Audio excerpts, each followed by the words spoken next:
Hi, I'm Dr. Lance Robbins with RX Chiro. We're here today to go over an introduction to our mobility and recovery series that you'll be able to access online. And today the goal is to discuss with you using the different tools to reset your body. Now the different tools we're going to be using in the class are the lacrosse ball, the foam roller, and the 5-inch ball. The foam roller will usually come in two different sizes, an 18-inch or a 36-inch roller. For the class, we'll generally be using the 36-inch roller, but you can use whichever size you'd like at home. And then there are a lot of different balls that you can use. We're going to primarily focus on the lacrosse ball and a foam 5-inch ball. All of these tools are easily accessible and available on the marketplace and at your local stores. Each one of these tools is going to be used to create a reset in the body. And what we mean by that is a reset is a manual therapy intervention that is going to improve the mobility or the motor control of an area of the body. And that's the same way a manual therapist would do it in a clinic environment, such as a chiropractor or a massage therapist. Each one of them is going to use some sort of manual therapy technique or intervention to improve your mobility or motor control, and I'm just going to show you how to use the tools to do the same thing. And most of the time when we use the tools, there's going to be either an up-regulating effect or a down-regulating effect. And that difference comes from the technique and how you apply the tools. And in the video series, we're going to talk about a ton of different ways to use those different tools and techniques together to either upregulate or downregulate. So you'll see there'll be a lot of different classes and different things that we can do. Today, I just wanted to go over 3 basic techniques that we'll be using quite commonly in each class, and then how each one of those can either upregulate or downregulate. So first of all, the tools, the biggest difference is the surface area. The foam roller, you'll notice, is a long cylindrical object, and it has a much larger surface area compared to a lacrosse ball. This is going to be 2 inches, right? And what that means is the depth of penetration into the tissue of the body is going to be different. So if I were to take and say roll out my forearm with the lacrosse ball, as I push in with the lacrosse ball, because it's only 2 inches, it's going to be able to go a little deeper with pressure than the foam roller will do. And so the big difference there is the different depth of pressure and the amount of area that's being affected.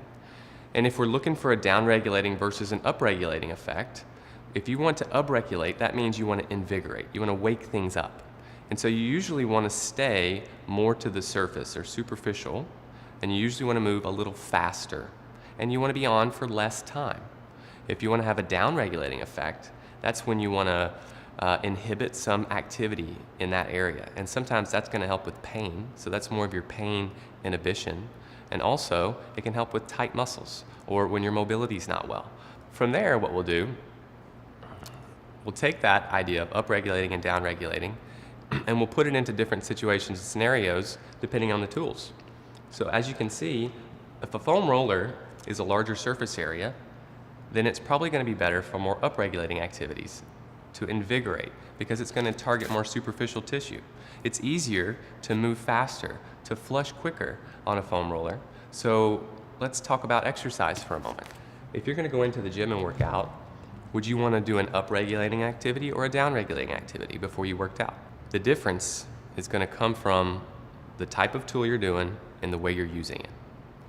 If you use the tool in one area of the body and you push really hard, so therefore you're going to increase the pressure and the depth. If you go really slow and you spend a long time, then that's going to have a more downregulating effect. That's going to cause that area of the body to really just slow down. You might be able to inhibit muscle function. You might be able to help pain. In an upregulating environment, or if that's the goal of what you want to do, that's going to wake things up. That's good to do before you work out. You want to invigorate the body. You're going to want to do it more superficial. You don't want to push as hard. You don't want to spend as much time, so you're going to do it a little faster.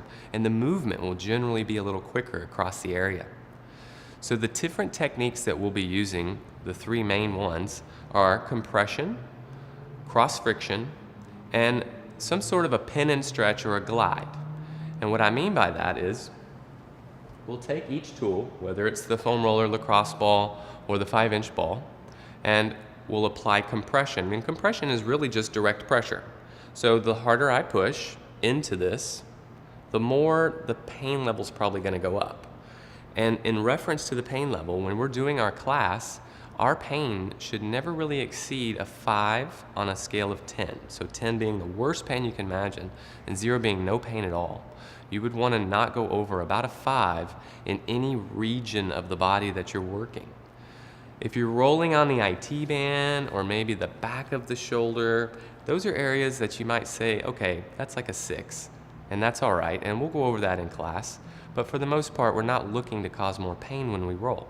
So when you're pushing down using the technique of compression, therefore you're increasing the pressure, that's something to keep in mind with that technique, is you don't want to shoot the pain level up too high.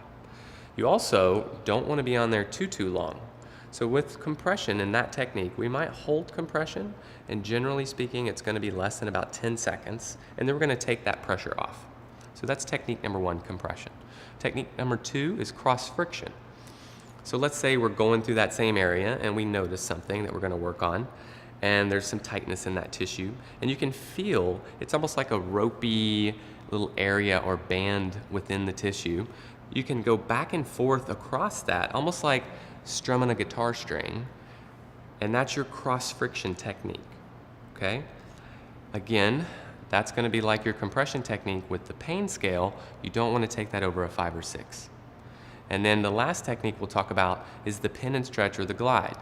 What we do there is we use the first technique of compression in one area of the body, and then we apply movement to either the joint on one side or the joint on the other side.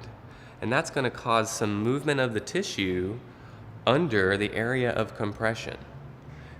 And each one of those techniques, compression, cross friction, and the pin and stretch or glide, is going to cause a different upregulating or downregulating depending on how you're using it.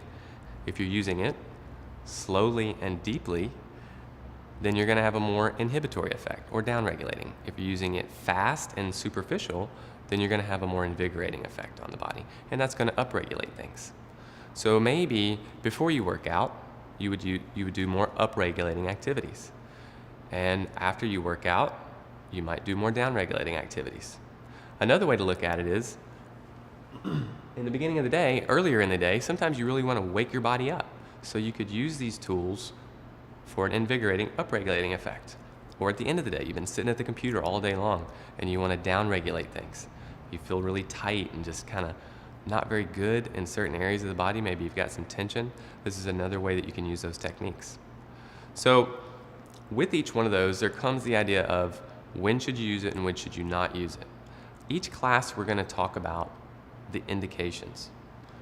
But just know that it can be used for pain relief, pain management, improving your mobility, and your motor control, because those are the ideas of what we're trying to get across. All right, so let's just go back to that idea of thinking of it like a reset. Just like the reset button on your Nintendo console, sometimes it just starts going haywire and you don't know what else to do. You can hit the reset button and it starts it over again, and what does it do? It works better after that. Does it work better forever? No. Sometimes it does mess up and you have to hit the reset button again. So my goal is to teach you when to hit the reset button, how to hit the reset button, and what you can expect out of it.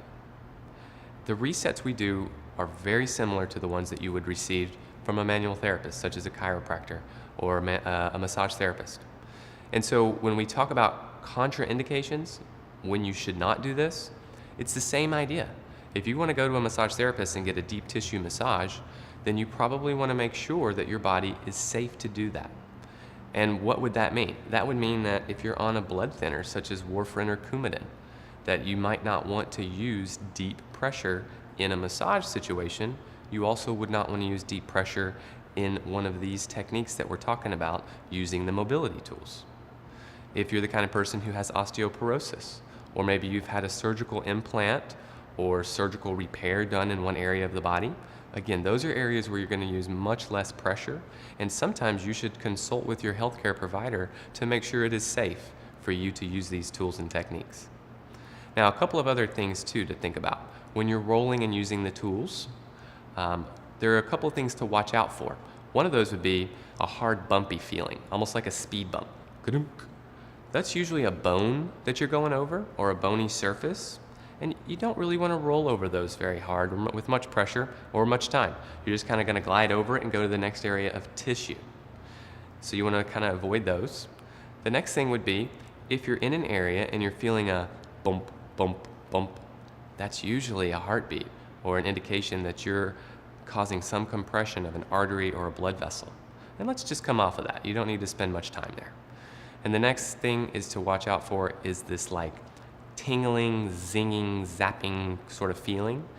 That's usually a nerve bundle that you're on, and you need to move off of that as well. Those are the main things that you're going to want to watch for as you're rolling and listen to, because every single one of us is a little bit different, okay? Now, a few closing thoughts.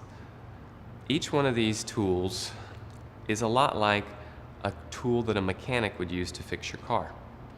A good mechanic is going to have a toolbox full of tools, and he's going to know when to use each tool for whatever needs to be repaired on the car. And these tools that we're going to talk about are a lot like that.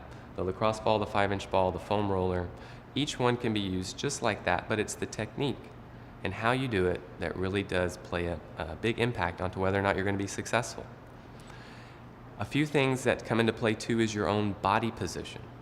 When you roll on the roller, and each class will talk a lot about how to be safe and protect yourself, but make sure that you're not overusing any one area of the body. And one area could be your wrists and your shoulders while you're on the foam roller. Make sure that your hands are closer to your body and that you're not holding yourself up for too long. The other thing is making sure that you're safe in the environment that you're rolling. If you're rolling around in your living room and you've got objects everywhere and you're standing up trying to do this work, you might want to just clear the area and make sure that there's some safe space for you. So we've discussed a lot of the contraindications, and again, it's just like going to see a manual therapist. Those manual therapists, they use their techniques to do a reset on you, and this is what you're doing, a reset on yourself. And the goal of that reset, again, is so that you can improve your mobility and motor control in an area of the body. Thank you for watching. I hope that this intro video has helped you better understand how to use these tools for the mobility and recovery class. You'll be able to find that online, and I hope you can join us each week. Thank you very much. You are ready to roll.